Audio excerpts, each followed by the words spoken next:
So right now, reading. We're reading. Did you not pick up anything else? Okay. I know, Sarah's been blank. Reading, looking for things that maybe you do not understand.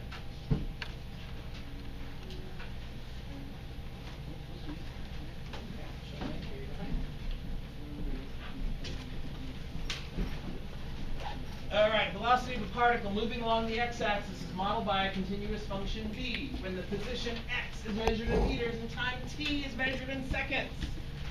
Selected values of v of t are given in the table below. For 0 less than or equal to t less than or equal to 40, must the particle come to rest in any of the subintervals indicated? If so, identify the smallest subintervals and explain your reasoning. If not, explain why. For those of you that are in like panic mode right now and you're like, wait, did you get this from physics class? No.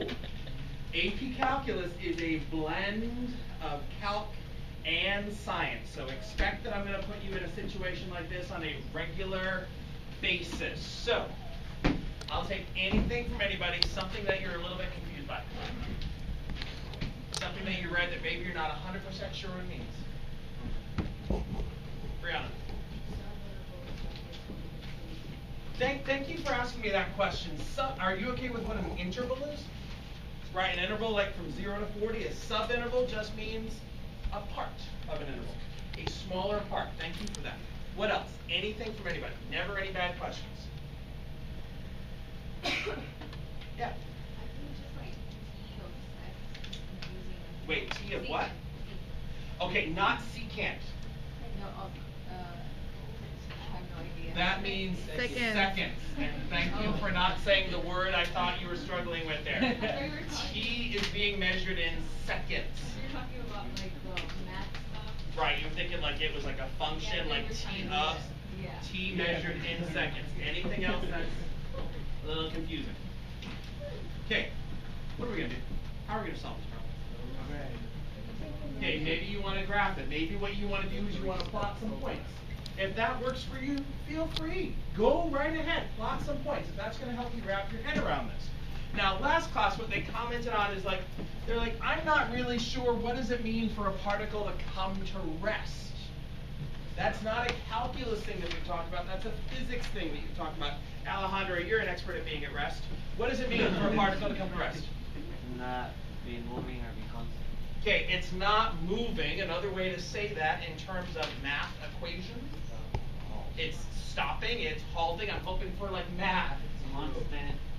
Like, it's a root of the velocity graph. V of t is equal to 0, right?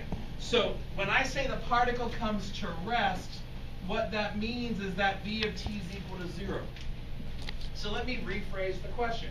I've given you a table. It's got some data in it. It is time versus velocity. Does there have to be a time where the velocity is 0? Look at that table. Look at that table. Does there have to be a time where the velocity is equal to 0? Yes.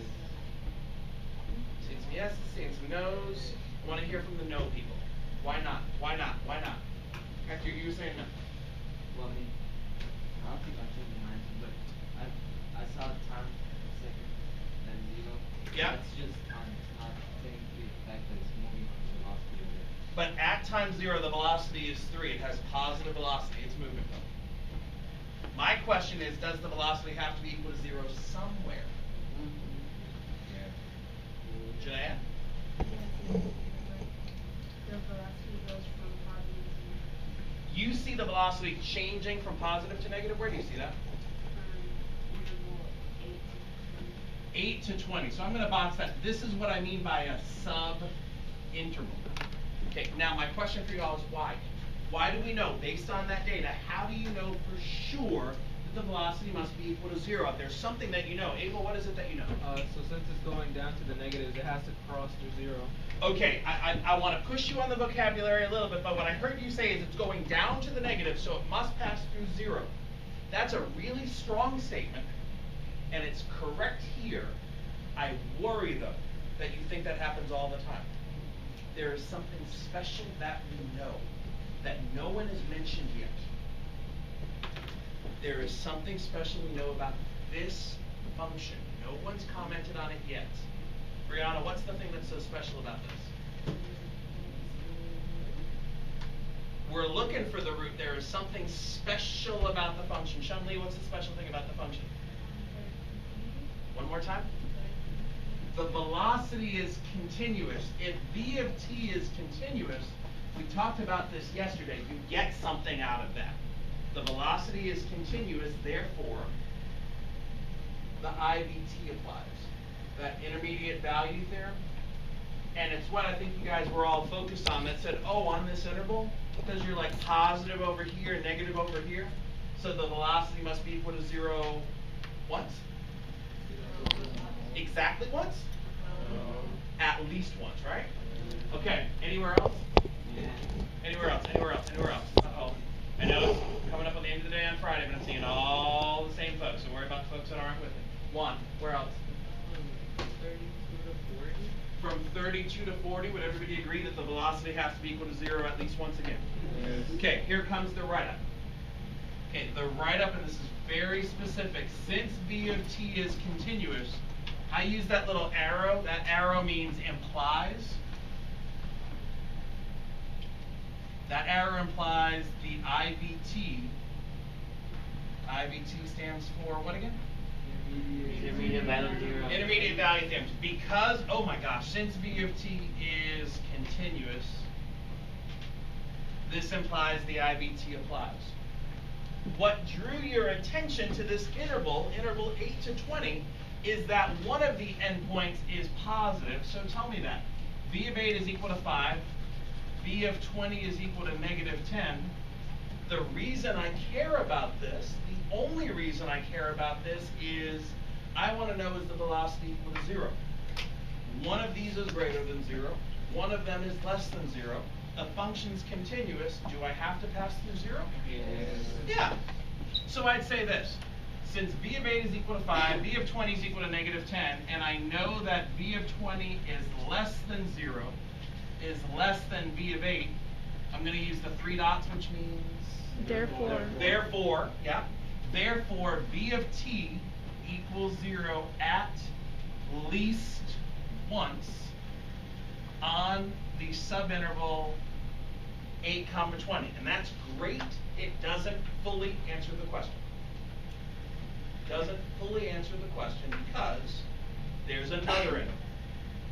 Okay, there's another subinterval where this is true. So take like 30 seconds, finish off the conclusion. I'm going to write it up here, but don't look up.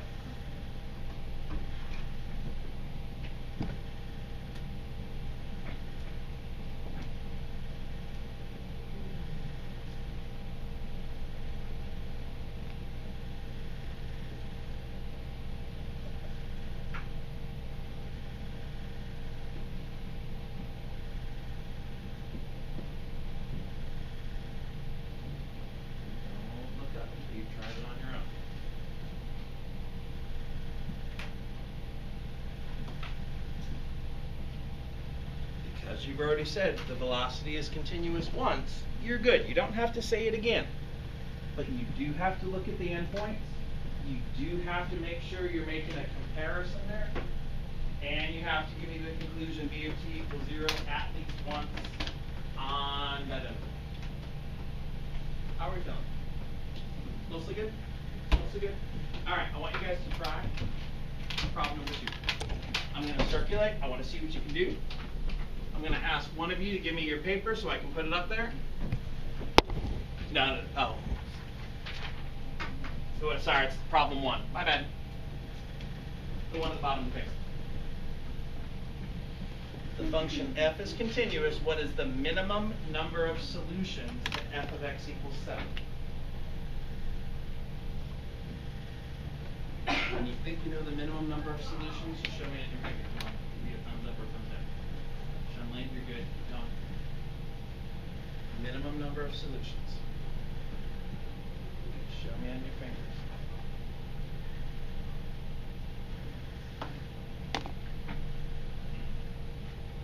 Good. Okay. I think some of the folks that are telling me 1 are not reading the question carefully want to know when f of x is equal to 7, not 0. If you think you got it, give me the write-up. It should be 2. There are 2 times. 2 times.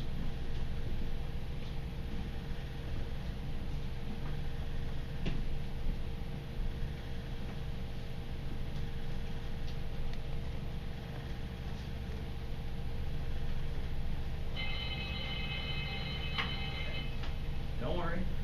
There's still Monday. I definitely want to pick up from here. Okay. Homework this weekend. Get yourself organized. I know Melissa and Jessica are like, how is it possible? When you're having fun, the time just flies.